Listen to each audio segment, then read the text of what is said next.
alam nyo ba na ang Sultan Kudarat ay may free hospitalization? May free tuition fee? Nagpatayo ng dialysis center na free ang hospitalization? Nagpatayo ng College of Medicine na free maging doktor? Hello mga kadipota!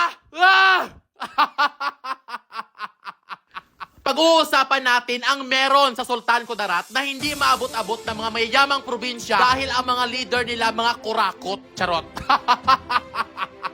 Dito sa amin, sa Sultan Kudarat, ay may napakalaking provincial hospital kami dito na free po ang hospitalization. At hindi lang po isa, hindi lang po dalawa. Dahil may 3 district hospital pa kami, may mobile hospital pa kami, na wala pong cashier. Ibig sabihin, libre po dito magpagamot. Wala ka pong babayaran sa lahat na procedure na gagawin sa'yo. At hindi lang po yan. Sa ilalim ni Governor Pax Ali Mangudadato, nagpatayo din po siya ng dialysis center na kung saan maging free din po ang hospitalization. Ganun po ang governor namin dito. Libreng hospital po ang pinapatayo. Hindi tulad sa ibang probinsya na ang governor ninyo, imbes na hospital, mansyon at saka rest house ang pinapatayo. Char lang.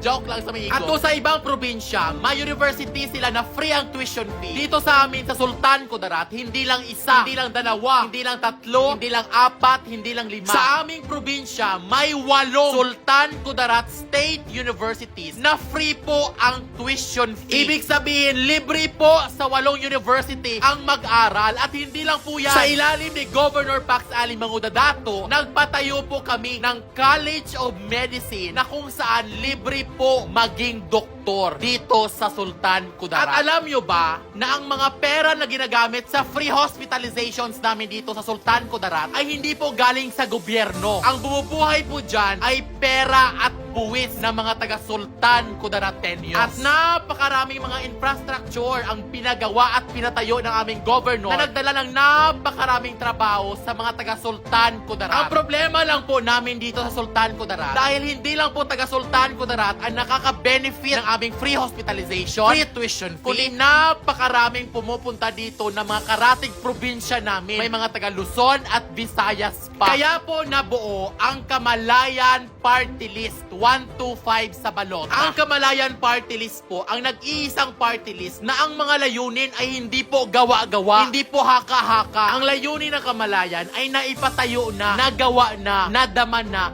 pero palalawakin pa. Ito po ay extension ni Governor Pax Ali Mangudadato na ang layunin, kalusugan. Na pagdating sa free hospitalization, dapat hindi pipiliin ang mas nangangailangan para bigyan ng libreng medikal. Dapat lahat ng mga nangangailangan ay bibigyan ng karapatan para sa libreng pagpapagamot. Pagdating naman sa karunungan, hindi dapat ang pinakamahirap ang bibigyan ng libreng tuition fee. Kung hindi, lahat ng mga mahihirap na gustong mag-aral ay bigyan ng karapatan na makapag-aral na libre. At ang pinakagusto ng Kamalayan ay hindi na dapat basihan kung taga Sultan Kudarat ka o taga ibang probinsya ka. Kung pupunta ka sa Sultan Kudarat para sa libreng medikal at libreng tuition fee, ikaw ay welcome. Dahil naniniwala ang Sultan Kudarat at ang Kamalayan Party List na ang turismo ay nasa tao. Isang araw na lang po, eleksyon na. Huwag po nating kalimutan ang nag-iisang party list na may layunin. Dahil ang bawat boto natin sa Kamalayan ay bawat boto sa pag-asa ng mga tao na gusto ng free hospitalization at free tuition fee na tunay talaga na binibigay sa mga tao. Kaya ako po ito